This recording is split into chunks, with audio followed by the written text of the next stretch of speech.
Welcome to the Thinking Practitioner Podcast, a podcast where we dig into the fascinating issues, conditions, and quandaries in the massage and manual therapy world today.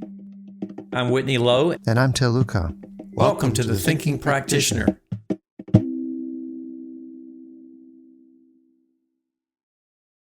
Books of Discovery has been part of the massage therapy and bodywork world for over 25 years. Nearly 3,000 schools around the globe teach with their textbooks, e-textbooks, and digital resources. Books of Discovery likes to say learning adventures start here. They find that same spirit here on the Thinking Practitioner podcast, and they're proud to support our work, knowing we share the mission to bring the massage and bodywork community thought-provoking and enlivening content that advances our profession. And instructors of manual therapy education programs can request complimentary copies of Books of Discovery's textbooks to review for use in their programs. So please reach out at booksofdiscovery.com, and listeners can explore their collection of learning resources for anatomy, pathology, kinesiology, physiology, ethics, and business mastery at booksofdiscovery.com, where Thinking Practitioner listeners can save 15% by entering Thinking at checkout. All right. Good day, sir. How are you? Good day. I'm okay. It's a sad topic we're talking about today. We're giving some honor and tribute and love in the direction of Erik Dalton, who passed away recently. Mm-hmm. Erik was certainly an inspiring character and a big loss, I think, for our massage and bodywork community. Has influenced and inspired so many people. So, this is a big loss. It's a big loss for us. I guess I should say, if you somehow don't know Erik Dalton, he was a Rolfer, originally a musician. I don't know about originally, but early in his days, a musician with Southwind, and they played a lot tours, concerts in the 70s. There's probably a much deeper musical history that I'm not aware of for Erik. And then trained with Ida Rolf, and we actually going to have a few conversations with people from those days. I got to talk to Jim Asher, his Rolfing teacher, about training Erik, and we're going to play you that recording.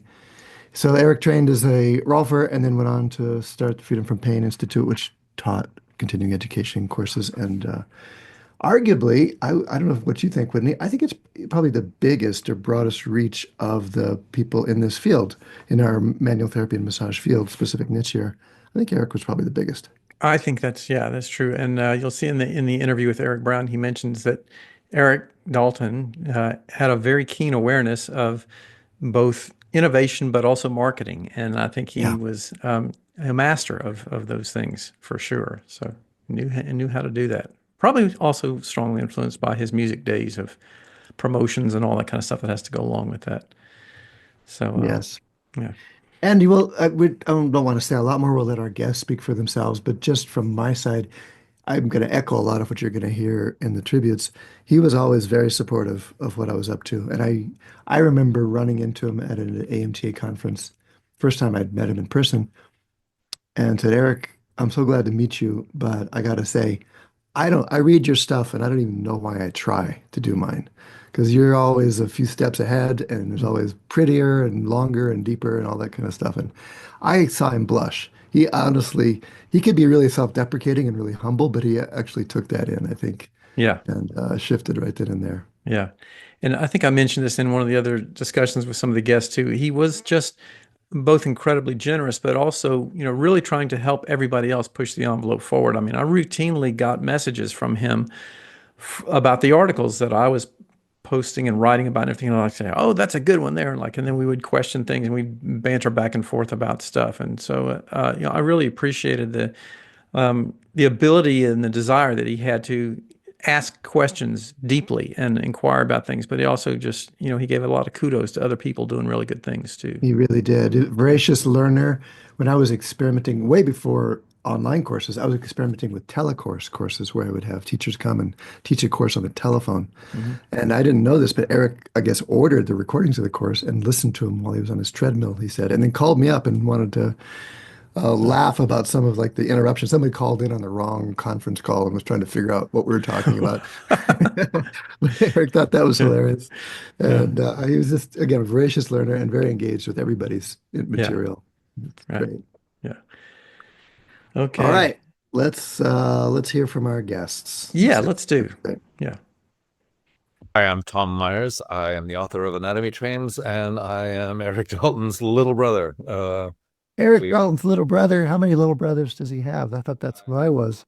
I thought that's what I was. We can, it's like children in succession, finding out that the other one was the favorite, but that's what we called each other for a long time. Because we were always on the hustings of the AMTA conferences in those early days when that was how you got yourself out in amongst those people, and Erik was doing that. And um, it always surprises me how many of the people who have influence went through the hands of Ida Rolf, went through the ideas of Ida Rolf and came out. Erik was one of those. And I wish I knew more about his musical history with the Flying Burrito Brothers, which for those of us who reach back in. Wind. Yeah, that's right. Yeah. Break off from various other formations that happened in those days. That was great. But he took that music into his work, and there was always that snap of the snare drum to him. I do have one iconic moment that is going to sound bad, but I did one of those workshops in Costa Rica at Pura Vida with him, and when he was on stage and he could have somebody's head in his hand, and then he needs to make a point on the board, and he would just drop the person's head, go make the point on the board, and come back. It was handling that if I had handled somebody that way, I would feel quite badly, or I would feel that I was not modeling things very well. But he had that drummer's flair that he could get away with. He had the rhythm, and so it wasn't unrhythmic the way that he would do it. That's true. He also had that gift of rapport where you just get connected to people really easily. I remember calling him about something and he picked up and we talked for a little while. And then he said, okay, I need to get back to my client. They're lying here on my table. So he picked up the phone in the session and was talking to me. But I'm sure just having been on it myself, having been on his table or been around him, that just flowed in and out of whatever direction he was having anyway. Yes, he does. Well, it's interesting how people revert to what got them in first. And I don't know if it got him in first, but he was very strongly influenced by chiropractic. It was the myoskeletal alignment technique. I talked to Jim Asher yesterday, who Yes, told me a couple of stories about them crashing chiropractic trainings. Basically, I was showing up and saying, "Yeah, we're qualified," but not, and crazy upside down adjustments and all kinds of stuff. But anyway, I digress. You were gonna say something about chiropractic for him. well, I think he always had that in him, and his approach to the structural idea was colored by the chiropractic vocabulary, the chiropractic feel, and my own motivation into this was being the awkward kid. And so my thrust now at the end of my career is how do we get good physical education for everybody, and not just the people who are good at sports and developmental movement sequences and things like that. But I have definitely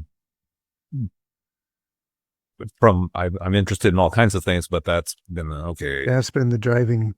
The thing that wounded you in the first place is that thing that brings you, and I don't know what that was in Erik's case. He didn't seem like a very wounded person. He just seemed like a very happy person to me. Was so too bad what happened to Terry with him, and His wife, who passed away a couple of years before he did. Yeah. yes, and I think that really hit him hard. And as somebody who contemplates my own, I'm only 6 years behind him, so the dying of a heart attack in a swimming pool, there's worse ways of going. I've been since I learned of his passing just yesterday, was it, or the day before? But anyway,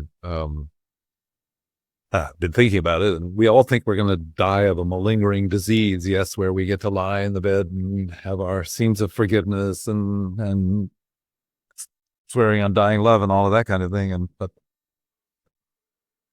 Erik was pretty full throttle, so He died with his fins on. he died with sins. I've done spin turns in that tool. We went to. I'll finish up with this.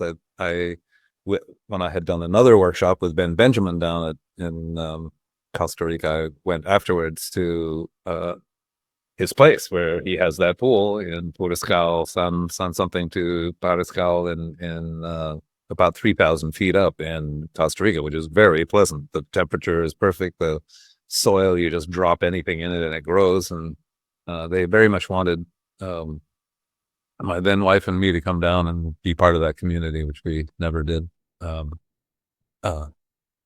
It was amazing to be down there. So I've done spin turns in that pool. And I know he loved that. He loved that whole place a whole lot. He did. He did.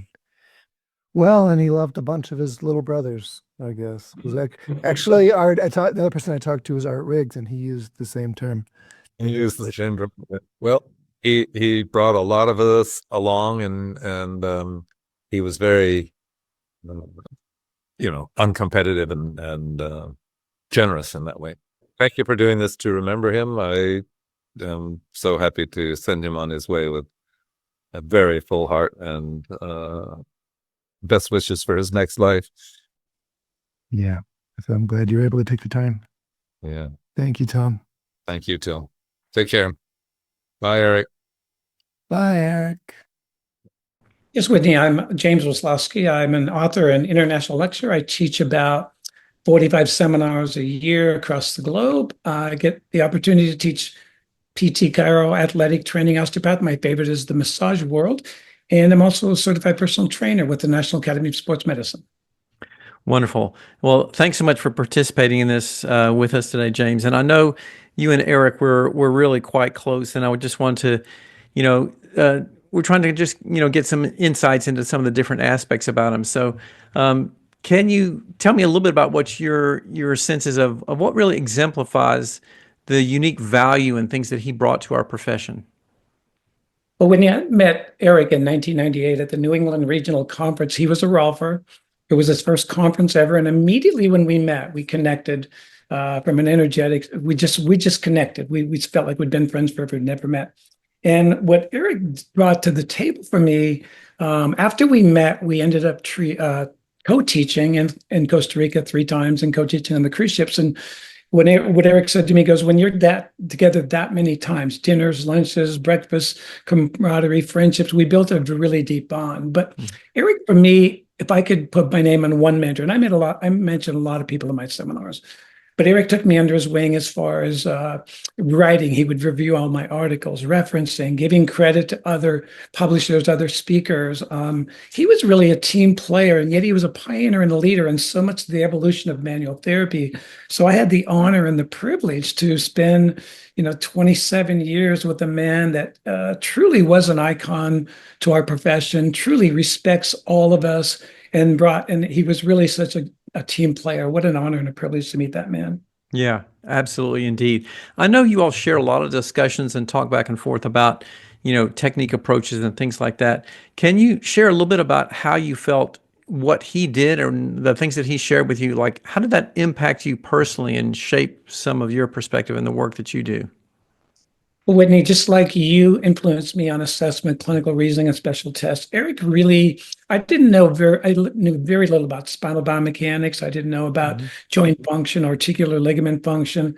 Really, when Fran and I first took Erik's class, and this was back in probably 99, we said he's probably one of the most brilliant educators we've ever seen in our life. We were blown away. I think I knew like 20% of what he was talking about when we first met.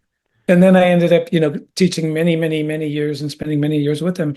But I think he really made me think out of the box. But he also made me think about integrated manual therapy, meaning I wasn't looking from the same lens he was looking at. So he would always say to me, respect everybody and look, but the spinal biomechanics and the joint function and all that things, I think I could have gone to chiropractic school for 20 years and never learned what I learned from that man. He really pioneered that scope of how we're affecting joint function.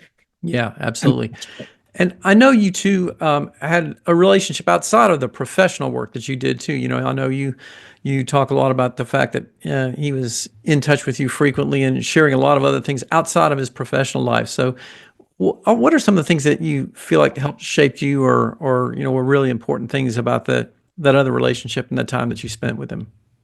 Two things that Erik Dalton and I really realized, that our wives were the ones that really built our career. When Erik started, he was in a garage with 8 people, and Terry would make sandwiches. And I remember I didn't even have a VHS out or anything like that when I met Fran. And we talked a lot about giving respect to our staff.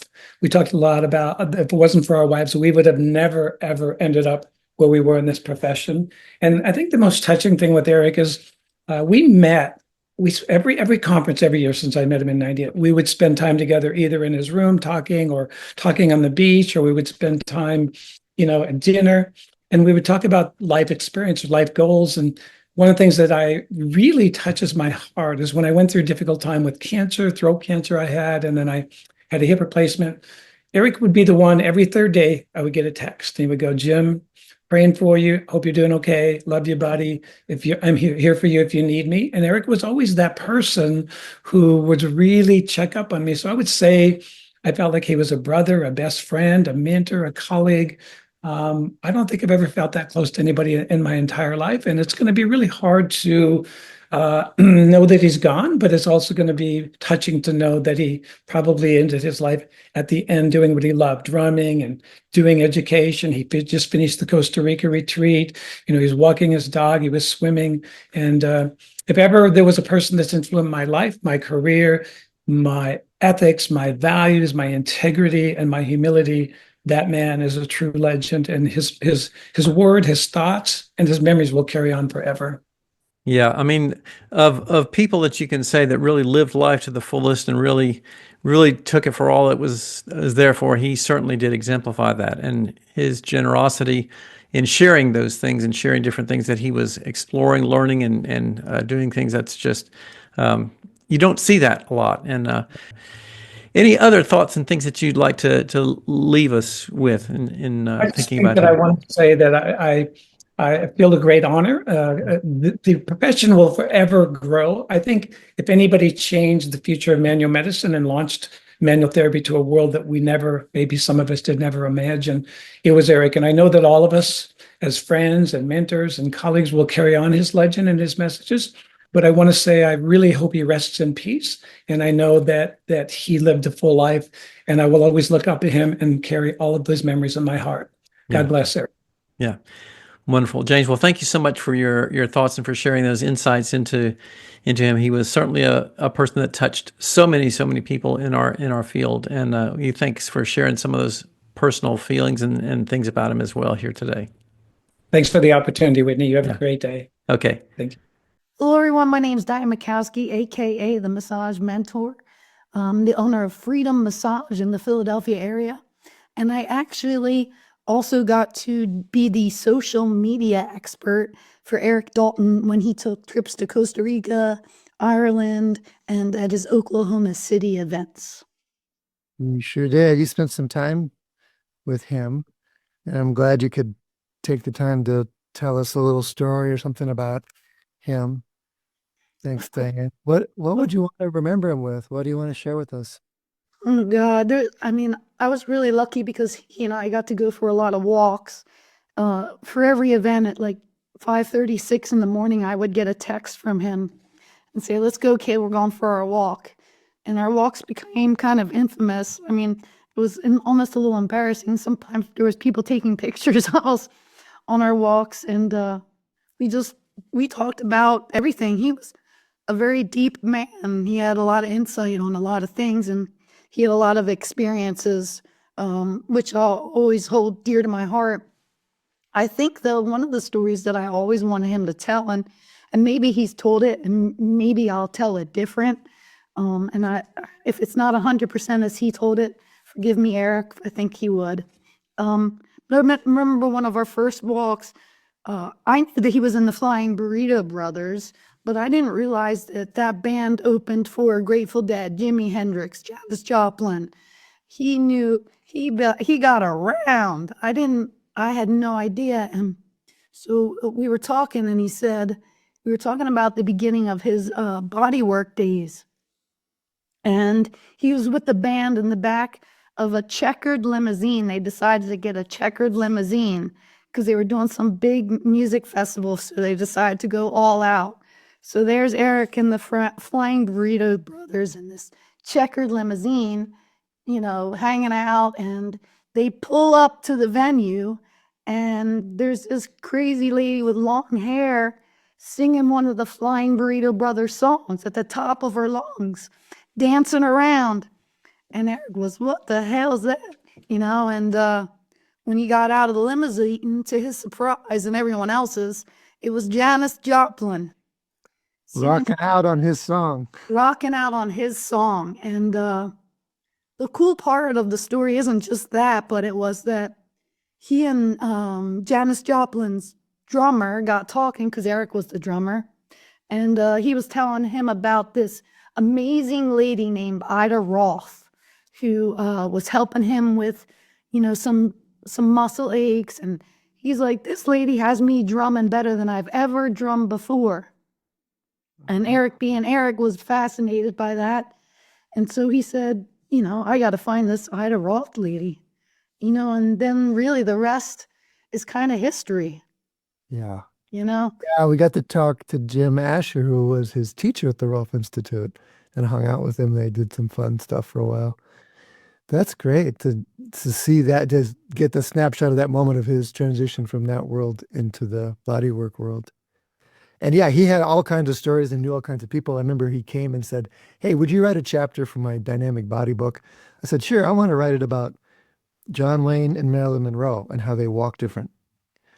And he says, okay, that's great, because I used to live in Marilyn Monroe's apartment, and I got a few stories for you. So I guess he lived in like the same LA apartment that Marilyn Monroe had lived in. It was just a super, super humble dude. He was just very humble and very gracious, super supportive, super generous. I mean, I really can't say enough things about Erik, and I can't say enough things for what he brought to my life. And hell, he helped me on my journey. I just always miss the guy. I always love him and always sing his praises. I think there's a bunch of us that could say that, and it's nice to be able to talk to you and hear your stories and share this moment. He was a smart guy. I have a little library of books that he has sent me through the years, and I cherish them. And I always, I cherished them before he passed. Like you said, I've learned so much from him. It takes a little while to open up, but man, when he does, it's a lot of fun. And like I said, he was just a really deep, caring, introspective, loving person. At least I've got to spend the last part of his life with him, and I just feel so honored to have had that, to have that peace with him. Thanks for getting together with me, sharing your story. Hope your voice gets better soon. Yeah, I got a little hoarseness going on, but I wouldn't miss this any time with you, Till, for the world. So thank you for being patient as I got my voice back, and it's always great to see you. You're looking as handsome and dashing as ever. Same to you. My name's Erik Brown, and I am a Canadian massage therapist that graduated in the 1980s. And just to give some context for some of the conversation we might have, our training there is a little bit different in that we're a little bit like physiotherapists, where we do soft tissue mobilization, but we also do orthopedic assessment, joint mobilization, hydrotherapy, rehab exercise, and modalities like ultrasound, laser, muscle stim, that kind of stuff. So that's sort of the context for me as a practitioner. And now doing multimedia textbooks for the massage profession through Massage Mastery Online. Yeah. A little bit about my background. Yeah. I had done some consulting with Erik on and off through the years for his business. And then in 2017, I took on a bigger role and basically came on to as a consultant for business development and strategy. And so we got all his stuff online, all his material that had been home studied to that point online into online courses, so he could reach a larger international audience. Tell me a little bit about, you had a really interesting and very diverse business background to bring into this, and especially, with your being an innovator, like you said, this was interesting to watch. You were one of the first people in all of these different areas with the online stuff. I remember the early on podcast that you all were doing many, many years ago and everything. So how did that work sort of interface with what you were doing with Erik? Because a lot of people don't know you're kind of one of the behind the scenes people that keeps the whole system going there with the Dalton monoskeletal work. Yeah, that's in a nutshell. We just sort of keep the wheels rolling. Yeah. So for Erik is a unicorn in the profession. Mm-hmm. And, I think one thing that characterizes Erik is innovation. He was always looking for ways to expand, improve, change the face of bodywork. Very research focused. Everything he did had to be research based. Mm-hmm. So he was always looking for new ways to help people get free from pain. Yeah. And so he introduced, some really interesting ideas to the profession that the profession here in the United States are not used to, like nerve mobilization, for example, and joint mobilization, things that we don't normally use in practice here in the U.S. Mm-hmm. And he made it very accessible for people. He introduced it in a way that any massage therapist could do. Yeah. Yeah. Tell me a little bit about your work with him doing like the social media and things like that. How did that sort of evolve? Like, he was just tremendously prolific in putting out, articles and videos and things like that. And tell us a little bit about, how that worked with your experience with him. So he was always, aware of the importance of marketing, promotion, and entertainment, mm-hmm. and sort of incorporated all of that into his business and in his events too. His events were not just a dry, boring workshop. He really felt that they had to be entertaining, yeah. and had to be engaging to the participants if they were going to absorb this, complex material. Mm-hmm. So his Oklahoma City workshops, for example, were more like a Woodstock event, yeah. Than your typical workshop. Really big on building community. So that background, I think, sort of informed his approach to his bodywork business, both his personal practice and, myoskeletal alignment techniques. Yeah. So he was always, he recognized the importance of getting out in front of people and doing this in a whole variety of ways. And he wasn't afraid to invest in marketing. Mm-hmm. So he invested heavily in, reaching out to people through all kinds of vehicles, including social media. There's a famous business management guru named Peter Drucker, who said, that the two main functions of any business are innovation and marketing. All the rest are costs. Mm-hmm. And Erik really, even though he didn't know Peter Drucker, wasn't familiar with him at all, those are the two things he focused on, were innovation in his work, yeah. and marketing. Yeah. Erik, tell me about maybe something where, an example of how he impacted you personally in your interactions and work with him, or anything else there that you would like to share about him. Yeah, that's an interesting question for me. I think, coming from the background that I did, which was rehab focused, as a massage therapist, and very orthopedic focused, very, very much on injury rehab. Mm-hmm. Erik came to the work with a very holistic approach. And I know you're big on orthopedic assessment too, but he sort of poo-pooed orthopedic assessment. Uh-huh. It was like, for him, things like back issues and neck issues in particular were very complex problems that, we really couldn't find a specific cause to. And that the causes were needed a more holistic approach. You needed to look at the whole body. Yeah. And his approach to assessment was unique in that his treatment was as much about assessment as treatment. So although he was familiar with orthopedic assessment and did use those tools, a lot of the assessment came through the actual work itself. So he called it the art of mat, looking at asymmetries, looking at restrictions in movement, and looking at tissue texture abnormalities. That was his acronym. And those are things that you observe or absorb as you're actually doing your hands-on work. And I think that's something that really resonates with therapists. Yeah.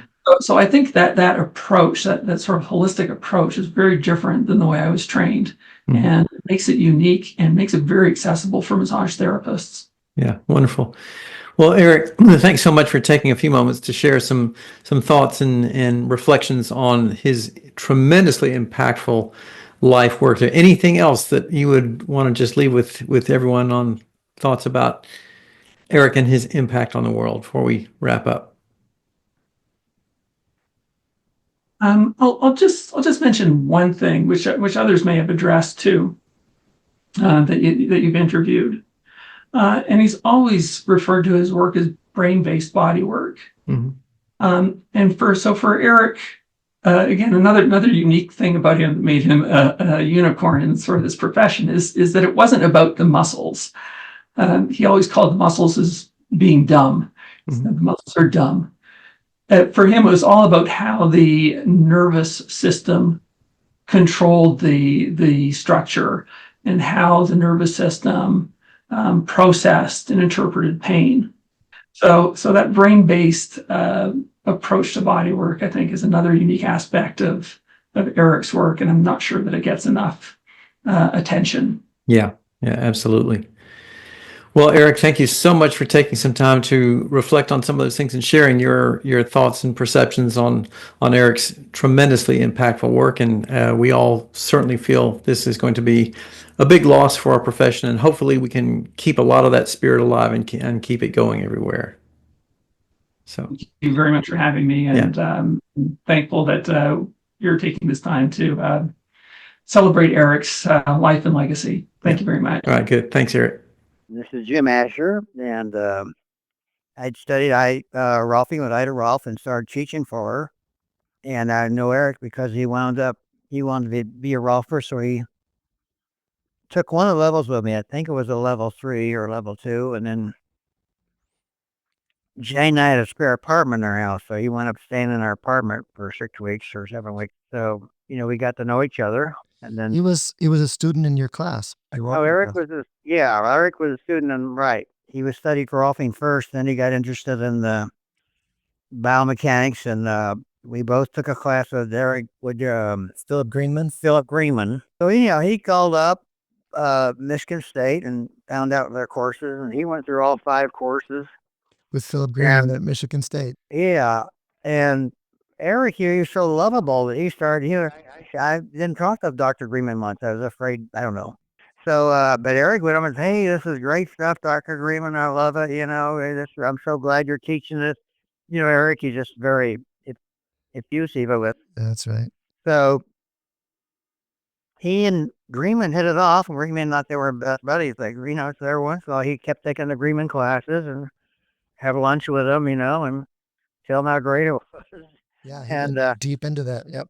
And that was wrong. Erik, he just was so lovable. No one ever asked him for credentials or anything. And he was good. He had great hands. So he and Greenman got to be buddies, and he never once said, he said, I learned a few Rolfing techniques too. You ever tried that? He didn't say it was a Rolfer. He said learn a few of the techniques, That's funny.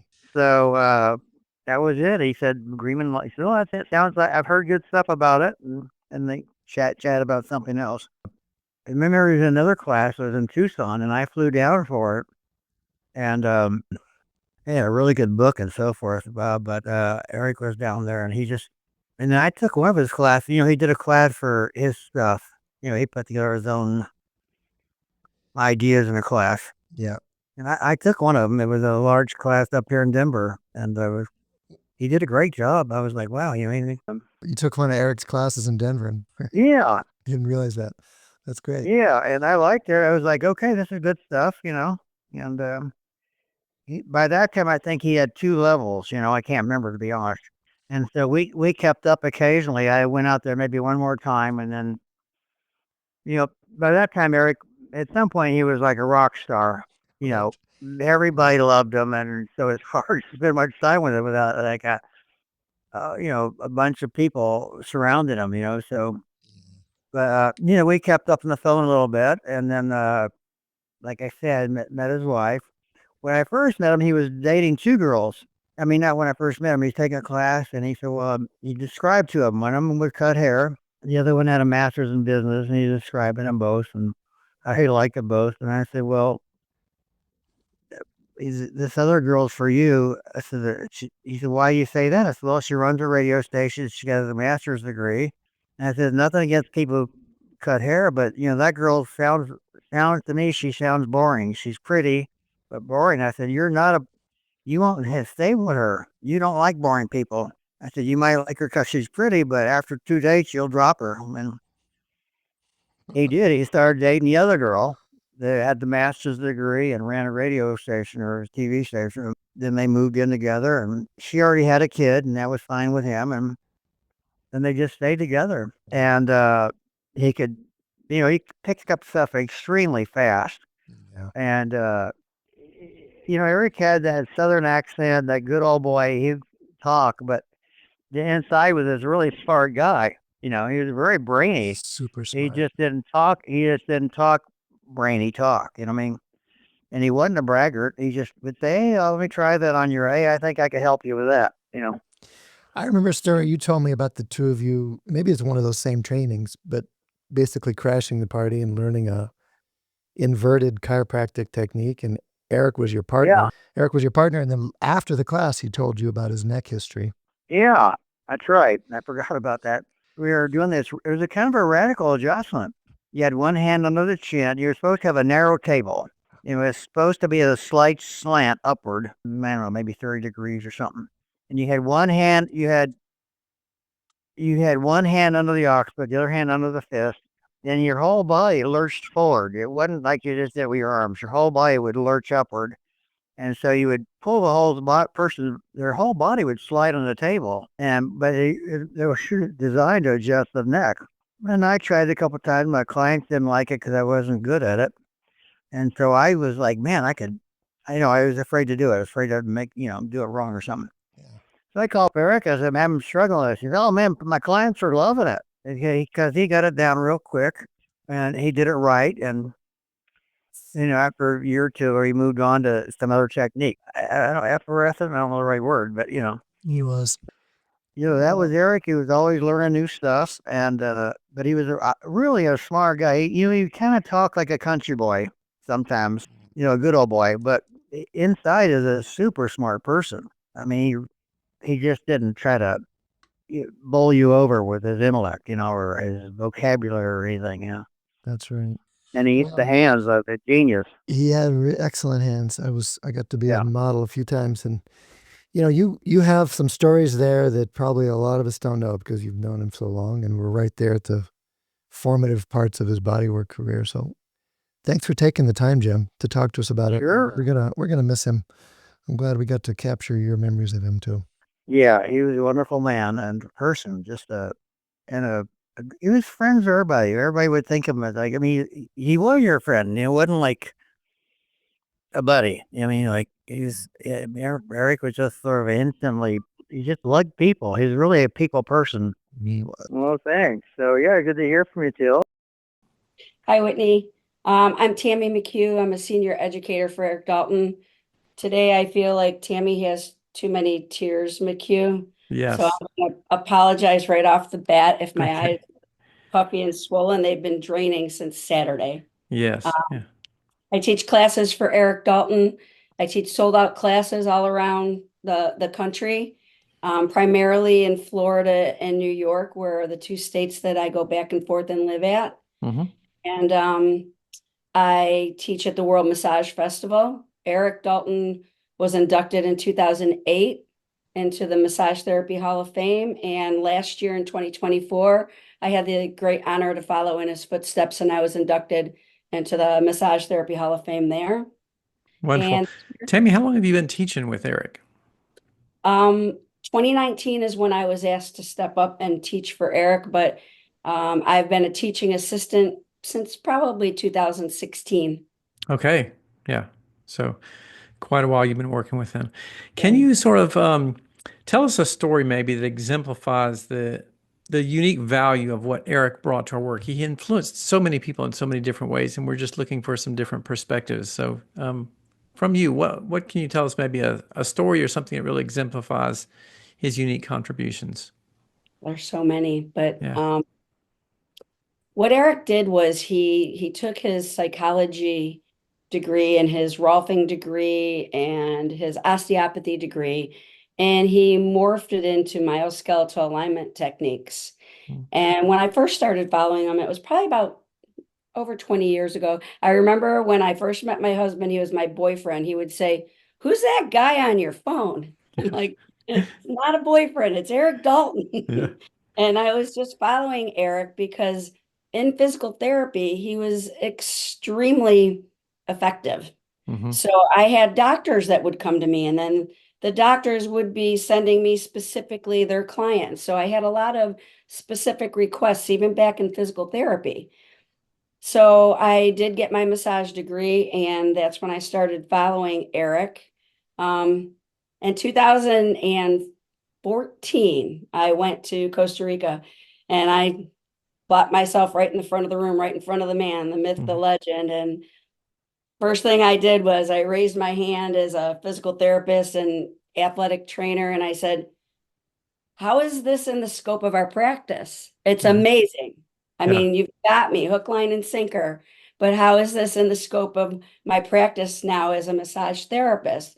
And he smiled with the smile that, God willing, only Erik had. And he said, he loved that question. It was his favorite question. And he said, "Every one of you out there, you're all muscle specialists, right?" And we all said yes. And he said, "So what you're going to learn is you're going to use the bone as a lever to get to the deepest part of that muscle tissue, which is the attachment. So don't ever let anyone tell you that what we're doing by mobilizing that joint and getting in and doing joint work is out of your scope of practice, because you're just using the bone as a lever to get to that attachment." And it just made such sense that I teach for him now. And when I open up my class, I right off the bat tell people that right away. Yeah. And that was a real unique kind of strategy and approach, I think, that he had in doing that and I think, like you said, very important in terms of the way it was blended from his background with structural integration and the osteopathic work and everything of seeing that come together as a real important focus on soft tissue manipulation. Yes, it was. Yeah. So maybe also quickly, can you give sort of an example of how he impacted you personally? I mean, you've sort of talked about that a little bit, but anything else? I mean, you've spent a lot of time with him and working with him. What has that really meant to you personally, and how has it really shaped the way you work? Without Erik, I wouldn't be where I am today. 20 years ago, I never thought I would be where I am today. And just being asked to assist him and to assist him in workshops in Oklahoma, that was just such a great honor. He's the most giving, caring individual I've ever met in my life. Give you the shirt off his back. I remember when he asked in 2019, he asked if I would step up and be a teacher. Mm-hmm. And I said, sure. And he said, "Well, I have some advice that I'd like to give to you. And I'm thinking, oh my God, advice from, the maestro, the myth, the legend. And he said, when you start to teach, my advice is make sure when you go to the bathroom, you shut your mic off. Right. And I was like, that's it. But I died laughing. But that's the best part of Erik Dalton. Mhm. If you've taken any of his workshops, he is the funniest man. Mhm. And that when you learn things in a novel perspective like that and you're laughing, your brain works and you get it and Yeah. you can take it in. So I've tried very hard to be funny in my classes. I'll never ever fill his shoes, but if there's one thing he taught me is to just try to be yourself and try to be funny and be very caring and loving. Yeah. I think that is it in a nutshell about being yourself. That really just makes so much of a difference of students really getting the essence of who you are. And he certainly did that in a magnanimous way. He was himself, the funny and kind of goofy musician guy sometimes, and the other serious, academic researcher other times. That was certainly a way in which he embodied that. So, Tammy, thank you so much for sharing some thoughts and feelings about Erik, and we all will miss him dearly. And I hope you will be able to keep carrying on a lot of what you've done with his work and, morph and change it in ways that will keep us all growing forward here in the future. Thank you, Whitney. Yeah. I'd like to tell everybody, thank you so much. You've all blown up the internet. Mhm. And I've tried desperately to read every single message that everybody has written. From the bottom of my heart, I want to thank everybody. And I know he's up there. He never liked attention. And darn, he's getting it. But Yeah. I know he appreciates it. And well deserved. Yes, indeed. Yeah. Good. Thank you so much again, Tammy. All right. Take care. Yeah. Hello, my name is Art Riggs. I'm a body worker and somewhat of a teacher and a friend of Till's, a great fan of Till's. So it's nice to be here. Nice to have you, Art. We're getting together to remember Erik Dalton and the impact he's had on our field and on each of us personally. And we both knew him from the Rolf Institute, I believe. But Yes. I'm wondering if you have a story that exemplifies him or some way he's impacted you personally. Yeah, well, you mentioned that, Till. He had a huge impact on me. It's interesting, since this came up, I've been inundated with emails from people just mostly expressing their shock more than the sadness, because I think the sadness may come later. I think that Erik had sort of a bigger than life personality where, I just, no one ever thought of him going away. And, it's just sort of surprising. I'm actually consoled, as sad as this is, that he essentially died with his boots on, albeit swim fans, since he was working out. And he had that incredible energy right up to the end. And I think if he could have planned things, this would be what he'd done. I just can't picture him fading away and retiring, even though he told me for the last 3 or 4 years he was. So, I don't know when it was. I'd known him, in growing closeness for, quite a while. And somewhere along that line, respect sort of evolved into veneration. I just think he was a wonderful, wonderful person. Our friendship was somewhat limited. We talked body work and we talked sports. We emailed each other, I'd say at least once a week, mostly talking about the Warriors, solving their problems, and making sure that Steve Kerr, who was a good friend of his, always invited him to the games and things. And we chatted about sports, just pretty much relaxed. I always planned, we talked about sometime getting together. He's going to come to the Bay Area and let's do it like you do when you come. And then I could have gotten personal. But I really don't, I have many sides of his personality I don't know. So I planned on asking him stuff, but never did. I think everyone knows his brilliance and his accomplishments. Literally many tens of thousands of folks have found a meaning for life with doing really great body work that is rewarding and gives them a self of satisfaction rather than just squeezing along in a scripted massage. And you just can't measure that. That's true. You gave me an insight into Erik Dalton at one point. I would talk to him and I would give him a compliment on something he was doing. And he says, "Oh, that was horrible. I should never have put that out. I can't believe I even did that. I don't even know why I try." And so I mentioned that to you, and you said, "He just does that so the rest of us mortals don't feel so bad about what we do." And I think, no, and I think it was not false modesty. I really think that's really, really important.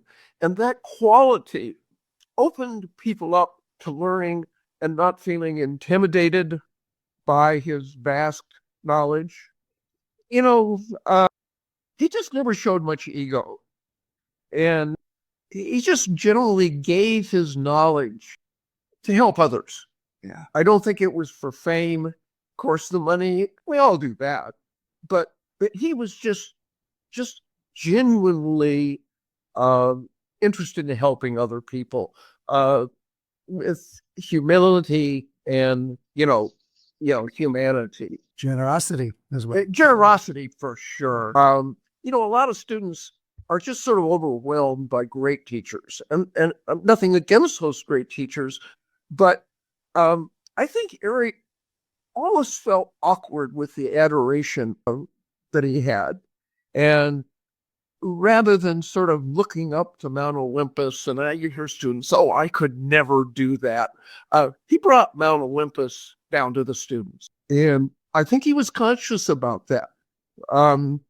I think he passed along in his energy and curiosity to always grow. So aside from just the techniques, his being, his curiosity, his generosity, I think that's a gift that can't be quantified, but that was a huge, huge part of Erik.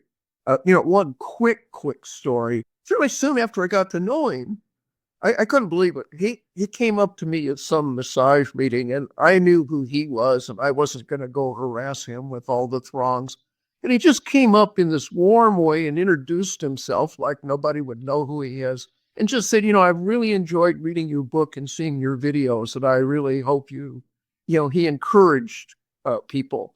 But one other small thing is that in his teaching, and you do this too, Till, he'll do something, and instead of "look how great I am," he'll say, "I learned this from somebody." He'll give credit to it. And he emailed me for some little technique that I showed in like videos. And he said, "I really like that. Would it be okay if I taught that?" And well, of course, so anyway. That's lucky you. You got asked. He would just announce to me, he goes, "Till, I'm stealing that. That's good. I'm stealing that." Yeah. That he would still give it credit about that. That's yeah. Let me just say, I think there's pretty much, I tell one story, and I say this about you, Till, although your videos came out after mine. Yeah. It's the honest truth. I did this video, some people asked for it, and I didn't know what the hell I was doing. And I honestly think if I had seen Erik's videos, I would not have done a video. That's the honest truth. I would have been intimidated, said, "What the hell could I add to this?" So I feel I'm really lucky that I met Erik when I did after I got my videos too. I think the only real specific impact is I can never imitate him. He and I teach differently. We have different goals.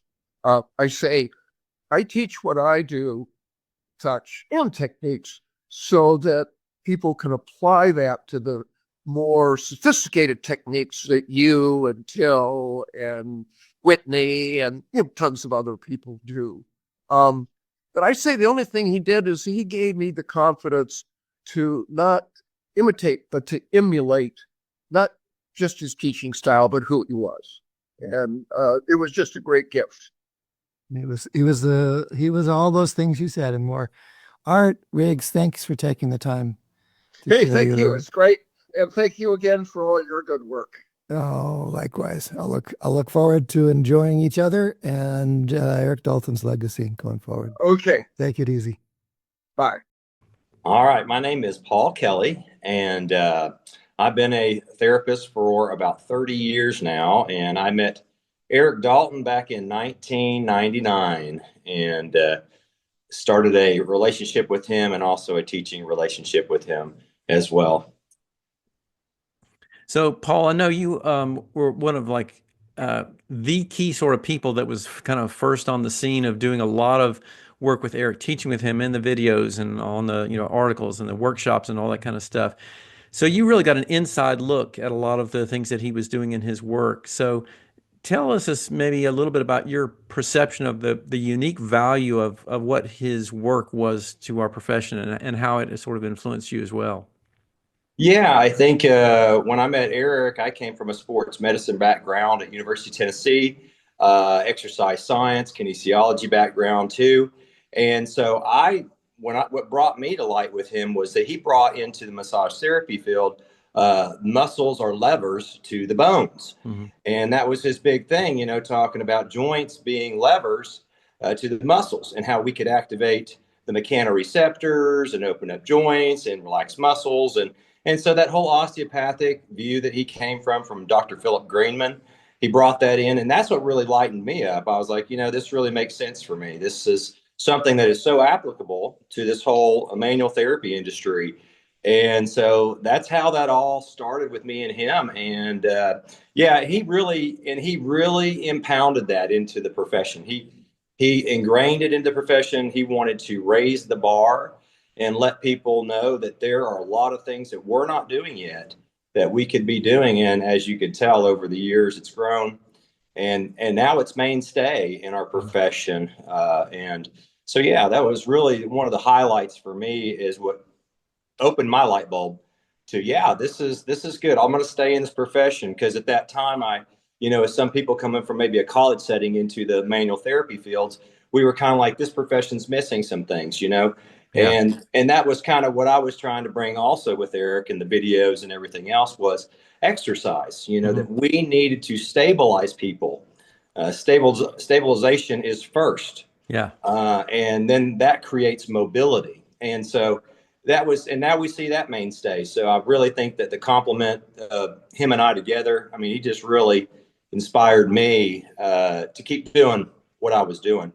Yeah, as an outside person looking in and watching the early development of the work that you two were doing together, one of the things that I did notice, and this is again something very special about Erik, was that he was constantly learning. He was wanting to learn mm-hmm. everything he could from every different angle. And I saw your influence a lot on him also in terms of things that he would put out there and start talking about exercise and movement oriented things that I could tell this is something that had been an influence that you had on him as well. So again, I think that's not always as common to have people being so open to and receptive to learning things from other people, and then finding ways to incorporate that into his style and methods that he was doing as well. He was really, that's a great thing. He was real open to others in learning, mm-hmm. and to keep that open mindset, not so closed off to just his own belief system. And I think, and that's what we preach. We preach that open mindset now. Don't get caught in your own ways. And science changes, right? So we have to always be open. I love that about him. Yeah. Yeah. You worked with him so closely for quite a long time. And I was just going to, we're kind of wanting to find out from people, getting different glimpses and different angles into who he was, who the person was, because lots of people know him as the persona, the visible persona out there. But can you tell us maybe a little bit of an example of how he impacted you personally throughout the work that you all were doing together? Personally, if Erik's a workaholic. Mm-hmm. So he impacted me that way, actually. He pushed me. He pushed me into, more of what he knew that I could be. Because he worked so hard and he was a perfectionist at what he did. He loved advertising. He loved marketing. He loved the uniqueness of artistry in his work and in his videos. He was an artist, and it brought me to him too, as I am an artist too. I think body workers are artists of the body.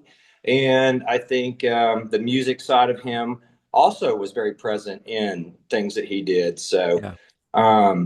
yeah, he was very eccentric, as you know, at times, and off the wall and candid, and that's another great storyteller. We used to always say, you're an entertainer first, and then you're a teacher second, because he was a good entertainer, and I think that makes you a good teacher as well.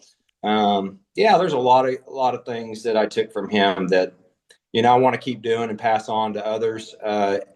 He was funny, if you didn't know him very well, he'd get on those rants of laughing, and he couldn't stop himself, until he was crying, and then his face would turn red and get all blush, and he was just, but yet, he was a really caring person too. He would come alongside me on some times when I was doubting the industry still, it was that. And it's interesting, and this is interesting because I talked to him about this not too long ago, about where we are now, this long road, this long journey that we took, and how now, look at where we are. This industry's grown and grown and grown, and we're right on par now with what's going on out there. And I think that's a big credit to him. And I'm just want to help accelerate also that movement platform that we have in this industry. I think that's a brilliant addition to us. So yeah, he's influenced me, and he's even though he may be a workaholic, he really generally cares about people. He generally he puts into you, and he wants something back, and I think that's okay. Yeah. As a good mentor, you should do that. You should have some expectations of your people that you're teaching, and I like that about him. So hard-nosed, man, just a driver, but gosh, at the very end of the day, you could have a laugh with him and goof off. Yeah. He certainly, in some conversations I had with him, he certainly did have a good sense of understanding how to get more people interested and motivated about their education. And I think what you brought up to the whole issue of him perceiving this as with the entertainment value of what he was doing is one of the things that brought so many people into his orbit. And, it's almost like, there's a shiny hook out there that you got to get somebody hooked to recognize how much value is really in this thing, and then, get them to want to dig in and do that. And I think there's a lot of people in our field in particular, some of whom have some wonderful things to present and share, and they don't like the business and marketing side of things. Right. And that's the hard part. He really did have a way of making peace with that and sort of having fun with it. I think that, clearly shows in the success that he had in getting the word out and getting the things doing that he was doing. So I think that's a great learning lesson for all of us in here that are still going to do this and hope to carry on some of the things that he exemplified for us. Absolutely. And I think, like you said, he was a master marketer. He had fun with it. He was unique. He was artistic about it. Yeah. It's a hard industry. Yeah. And it's hard to get the word out about what we're doing. And I think, one of the things he had told me was that he asked me one time, Paul, what do you want to leave in this world? And I said, I just want to touch as many lives as I can. That's what I want to do.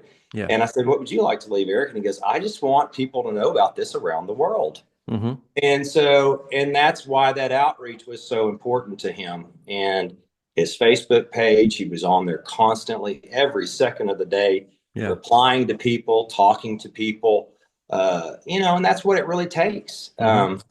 So he definitely exemplified the ideas of engagement there. He was clearly deeply engaged with everything he was doing, and showed a wonderful passion for it as well. So yeah. Well, Paul, thank you so much for your kind words. Or anything else, closing thoughts or anything that you wanted to just leave us with last things here?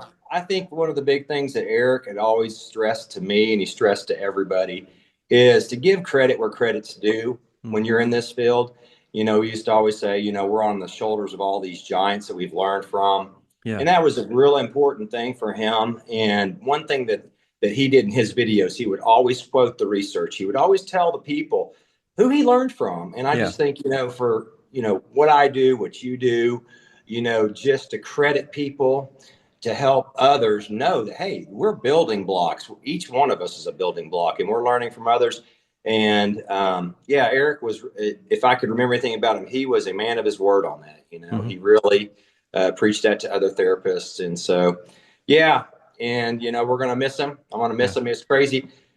when I found out about this, it was crazy. I was just thinking about him the day before. It was his birthday. I was reaching out to him, and but he's still with us. He's going to be with us. So, yeah. Yeah, absolutely. Well, Paul, thank you so much for your kind words there, and keep doing the great work that you're doing. And he, again, has influenced all of us in so many different ways. And I hope to see you continue to filter that out and feed the seeds for us in our profession as well. So thanks again so much. Thanks so much, Whitney. I appreciate you doing this. Okay. All right. Bye-bye. Okay. And again, we would like to thank all of our guests for the wonderful words they shared about Erik and his extensive legacy throughout our field here. He did, in fact, touch so many people. And just for us, the Thinking Practitioner Podcast is supported by ABMP, the Associated Bodywork and Massage Professionals. ABMP membership gives professional practitioners like you a package including individual liability insurance, free continuing education, quick reference apps, online scheduling, and payments with Pocket Suite, along with much more. ABMP CE courses, podcast, and Massage and Bodywork magazine always feature expert voices and new perspectives in the profession, including there's probably a lot of articles by Erik Dalton in their library. Go check that out. I have articles in there. Whitney, you have articles in there. And Thinking Practitioner listeners can save on joining ABMP at abmp.com/thinking. And thanks to all of our listeners and to our sponsors, you can stop by our sites for the video, show notes, transcripts, and any extras. You can find that over on my site at academyofclinicalmassage.com. Until where can they find that for you? Advanced-trainings.com. When you go to that site, you're going to see some videos playing in the background. My son took those. And just another little Erik story. Erik also brought me and my son to one of his big Oklahoma City confabs. And my son was just getting started as a professional videographer, film guy, and it just loved the environment there of this big event and crawled around taking pictures. And it's fun to see. There's still dozens of pictures on Erik's site that Ansel took. And that actually helped get Ansel started too. He really got launched by some of that exposure. Yeah, that's excellent. Anyway, advancedtrainings.com. See some Ansel's videos as well as Erik Dalton's site. You'll see those there too. We want to hear from you with your ideas or input about this show. Send us a message or record a short voice memo on your phone and email it to us at info@thethinkingpractitioner.com or look for us on social media. I am at Till Luca. Whitney, where can people find you? And people can also find me on social every once in a while under my name, Whitney Lowe. And also be sure to check out the wealth of resources that we have on rehabilitative massage on our YouTube channel as well, which is also under my name. And we'd really appreciate it if you would rate us on our podcast on Apple Podcasts and any other platform that you listen to. It really does help other people find the show. So thank you very much for taking some time to do that wherever you happen to listen. And so please do share the word, tell a friend, and thanks so much for hanging out with us today. You probably hear that from every podcast you listen to. Yeah. Tell a friend, rate us. It does make a difference. That's what makes this thing work. That's what makes us able to do that. So just take 8 seconds, click the link in wherever you're watching and go just leave us a rating or make a comment. Love it. Thanks, everybody. Thanks, Whitney. Sounds good.